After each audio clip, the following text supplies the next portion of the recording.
கொண்டு பல கூறுகளாக பிரிஞ்சிராதீங்க என்று ஷரஅ லக்கும் மினத் தீனி மா வஸ்ஸாபிஹி நூஹன், நூஹுக்கு எதை அல்லாஹ் வலியுறுத்தினானோ அதைத்தான் உங்களுக்கும் மார்க்கமாக்கி இருக்கிறான். உங்களுக்கு புது மார்க்கம் ஒண்ணு வந்துடல. நூஹு நபிக்கு எந்த மார்க்கத்தை அல்லாஹ் வலியுறுத்தினானோ அதைத்தான் உங்களுக்கும் தந்திருக்கிறான். வல்லதி அவ்ஹைனா இலைக்க வமா வஸ்ஸைனா பிஹி இப்ராஹிம வ மூசா வ ஈசா, ஈசாவுக்கும் மூசாவுக்கும் இப்ராஹிமுக்கும் எதை நாம் வலியுறுத்தினோமோ அதைத்தான் உங்களுக்கும் வலியுறுத்துகிறோம். அது என்ன வலியுறுத்துதல் தெரியுமா? அன் அகீமுத்தீன வலா தஃபர்ரகு ஃபீஹி, தீனை நிலைநாட்டுங்கள், தீனில் பிரிந்து விடாதீர்கள். நீங்க பிரிஞ்சிராதீங்க நல்லா சொல்லல, தீனை நிலைநாட்டுங்கள். எதுல பிரிஞ்சிராதீங்க? தீனில பிரிஞ்சிராதீங்க, மார்க்கத்தில் நீங்கள் பிரிவினை கொண்டு விடாதீர்கள் என்பதுதான் உனக்கு சொன்ன மார்க்கம். இதுதான் நூஹுக்கு இதைத்தான் சொல்லி இருக்கிறேன், இப்ராஹிமுக்கு இதைத்தான் சொல்லி இருக்கிறேன், மூசாவுக்கு இதைத்தான் சொல்லி இருக்கிறேன், ஈசாவுக்கு இதைத்தான் சொல்லி இருக்கிறேன், அதைத்தான் உங்களுக்கும் சொல்லுகிறோம். மார்க்கத்தில் பிரிஞ்சு விடாதீர்கள் என்று அல்லாஹ் திருமறை குர்ஆன்ல எச்சரிக்கை செய்கிறான்.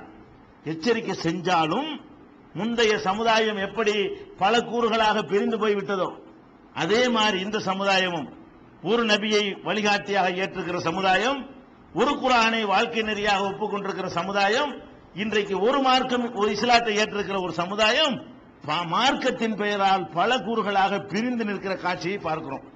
இதை பற்றி நபிகள் நாயகம் ஸல்லல்லாஹு அலைஹி வஸல்லம் அவர்கள் தெளிவா நமக்கு எச்சரிக்கை பண்ணாங்க. எப்படி தெளிவா எச்சரிக்கை பண்றாங்க? உங்களுக்கு முன்னால் யகூதிகளும் நசாராக்களும் இருந்தார்கள். உங்களுக்கு முந்தின சமுதாயம் யூதர்களும் நசாராக்களும் உங்களுக்கு முன்னால் இருந்தார்கள். அவங்க எல்லாம் என்ன பண்ணிட்டாங்கன்னு கேட்டா 72 கூட்டங்களாக பிரிந்து போயிட்டார்கள். ஒரு நபி தான், ஒரு மூசா நபியை பின்பற்றக்கூடியவங்க தான் அவங்க, இவங்க ஒரு ஈசா நபியை பின்பற்றக்கூடியவங்க தான். ஆனாலும் எப்படி ஆயிட்டாங்கன்னு கேட்டா, ஈசா நபிக்கும் நபிகள் நாயகத்துக்கு மத்தியில் எவ்வளவு வருஷம்? 500 சிச்சம் வருஷம் தான். ஈசா நபியுடைய காலத்திற்கும் அவங்க உயர்த்தப்படுவதற்கும் நபிகள் நாயகம் ஸல்லல்லாஹு அலைஹி வஸல்லம் அவர்கள் இறை தூதர் என்று சொல்வதற்கும் இடைப்பட்ட காலம் 570 ஆண்டுகள் தான் ஆகுது. இந்த 570 இருந்து 600 ஆண்டுகளுக்கு உள்ள என்ன ஆயிடுச்சுன்னு சொன்னா, அவங்களே 72 பிரிஞ்சு போயிட்டாங்க. ஒரு 600 வருஷத்துக்குள்ள, 10,000 வருஷம் ஆகிரல. ஈசா நபிக்கு நபிகள் நாயகம் ஸல்லல்லாஹு அலைஹி வஸல்லத்துக்கு உள்ள இடைவெளி ரொம்ப குறைவு. அந்த குறைந்த இடைவெளியிலேயே நபிகள் நாயகம் காலத்தில் பார்க்கிறாங்க, நசாராக்கள் ஈசா நபியுடைய சமுதாயமே 72 துண்டுகளாக பிரிந்து கிடக்கிற காட்சியை பார்க்கிறாங்க. அதே மாதிரி யகூதிகளை பார்க்கிறாங்க, யூதர்களை, அவங்களும் அதே மாதிரி 72 கூறுகளாக பிரிந்து கிடக்கிற காட்சியை பார்க்கிறாங்க. பார்த்துட்டு தான் சொன்னாங்க, இன்ன பனி இஸ்ராயீல, நபி ஸல்லல்லாஹு அலைஹி வஸல்லம் சொன்னார்கள், இன்ன பனி இஸ்ராயீல இஃப்தரகு அலா 71 மில்லா, இஸ்ரவேல் சமுதாயத்தவர்கள் 71 கூட்டமாக பிரிந்து போனார்கள். இன்னொரு அறிவிப்புல 72 கூட்டமாக பிரிந்து போய்விட்டார்கள். வதஃப்தரிகு உம்மதி அலா 73 மில்லா, என்னுடைய சமுதாயம் 73 கூட்டமாக பிரியும்.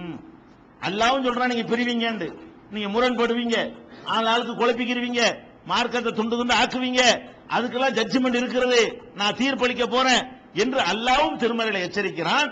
நபிகள் நாயகம் ஸல்லல்லாஹு அலைஹி வஸல்லம் அவர்கள் பட்டியல் போட்டு எச்சரிக்கிறாங்க. எத்தனையா பிரிவோம், எத்தனை அளவுக்கு இந்த பிரிவு இருக்கு? ஒரு 2-3 பிரிஞ்சிருவோமா?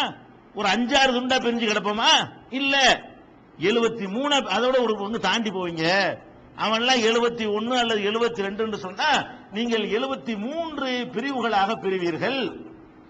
அப்ப எல்லாமே 73 பிரிஞ்சிருது. குல்லுஹா ஃபின்னார், 73ல எல்லாமே நரகத்திற்கு போகும்.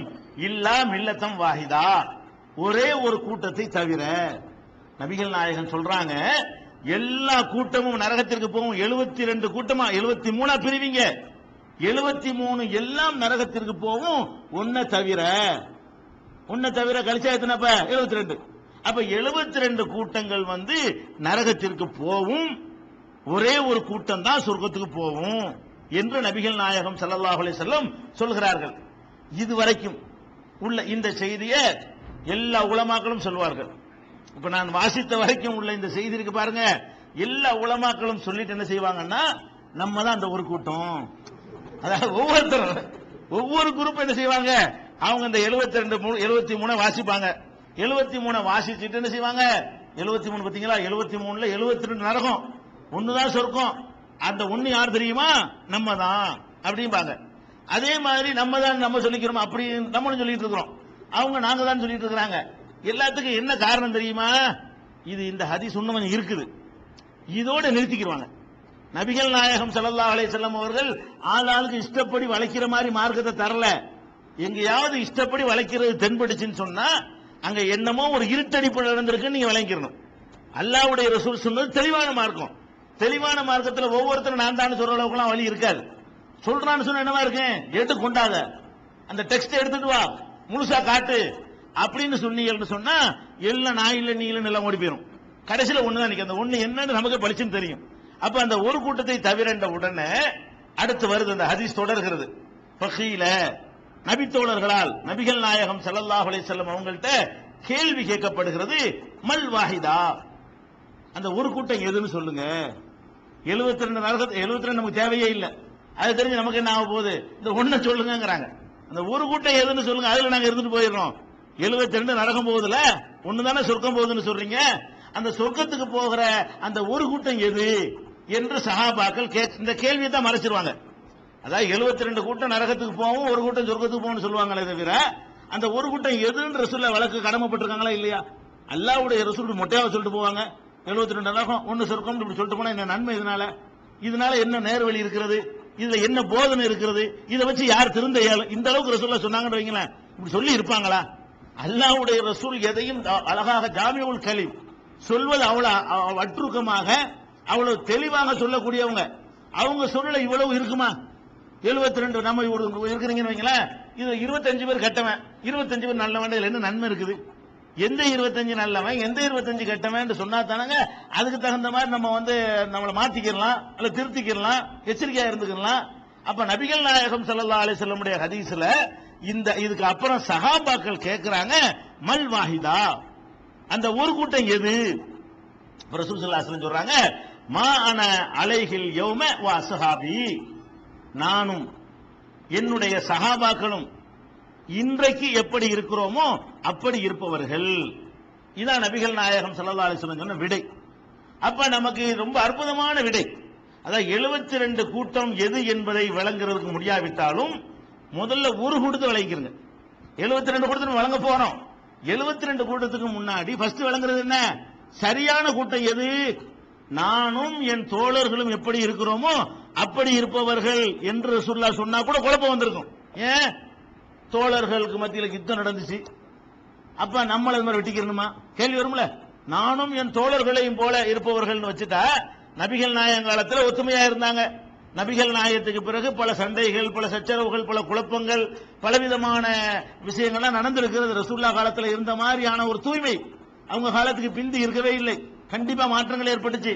அப்ப நமக்கு என்ன குழப்பம் வரும்? சஹாபாக்கள் காலம் குறிக்கிற சஹாபாக்கள் காலத்துல நிறைய மேட்டர்லாம் நடந்திருக்குது, நிறைய சண்டை சச்சரவு நடந்திருக்கு, இப்ப அறுவாள் எடுத்து வெட்டிட்டு இருந்திருக்காங்களே அப்படிங்கிற மாதிரி வரும் பாருங்க. அதுக்கு கூட ரசூல் ஸல்லல்லாஹு அலைஹி வஸல்லம் இடம் தராம எப்படி சொல்றாங்க? இன்று நானும் என் தோழர்களும் எப்படி இருக்கிறோமோ அப்படி இருப்பவர்கள். இன்றுனா எதை குறிக்கும்? நபிகள் நாயகம் வாழும் போது. இன்றுங்கிற எதை குறிக்கும்? இன்று நான் சொன்னா நான் வாழ்ற காலத்தான குறிக்கும். நீங்க இன்று சொன்னா நீங்க மூத்தா போன பிறகு உள்ள காலத்தை குறிக்குமா? யார் ஒருவர் பேசுகிறாரோ அவருடைய காலத்தை கண்டிப்பா அது குறிக்கும். இன்று வார்த்தையை நீங்கள் போட்டால், இப்போது என்று போட்டால், இந்த காலத்தில் என்று போட்டால் அது எதற்கு கண்டிப்பா குறிக்கும்? யார் அந்த வார்த்தையை சொல்கிறாரோ அவருடைய வாழ்நாள் என்றுதான் அதுக்கு அர்த்தம் வரும். அப்ப நபிகள் நாயகம் ஸல்லல்லாஹு அலைஹி வஸல்லம் என்ன சொல்றாங்கன்னு கேட்டா, சஹாபாக்கள் எனக்கு பிந்தி ஏதாவது செய்வாங்களே அதை நீங்க சரி கண்டா கூட உங்களுக்கு ப்ராப்ளம் ஆயிரும். நீங்க ஒரு கூட்டத்தில் இருக்க ஆசைப்பட்டீங்க என்று சொன்னா நானும் என் சஹாபாக்களும் இன்னைக்கு எப்படி இருக்கிறோமோ இது சொல்லும் போது அல் யௌமங்கிறாங்க, மா அன அலைஹி அல் யௌம வ அஸ்ஹாபி, இன்றைய தினத்திலே நானும் என்னுடைய தோழர்களும் எப்படி நடக்கிறோமோ அப்படி நடக்கக்கூடியவர்கள் தான் அந்த ஒரு கூட்டம். ரொம்ப தெளிவா இருக்கிறது. நம்ம ஒரு கூட்டத்தில் இருக்கிறோமா 72 கூட்டத்தில் இருக்கிறோமா? பெரிய ஆராய்ச்சிலாம் வேண்டியதே இல்லை. 72 கண்டுபிடிக்க தான் ஆராய்ச்சி வேணும், ஒன்ன கண்டுபிடிக்க ஆராய்ச்சி வேண்டியது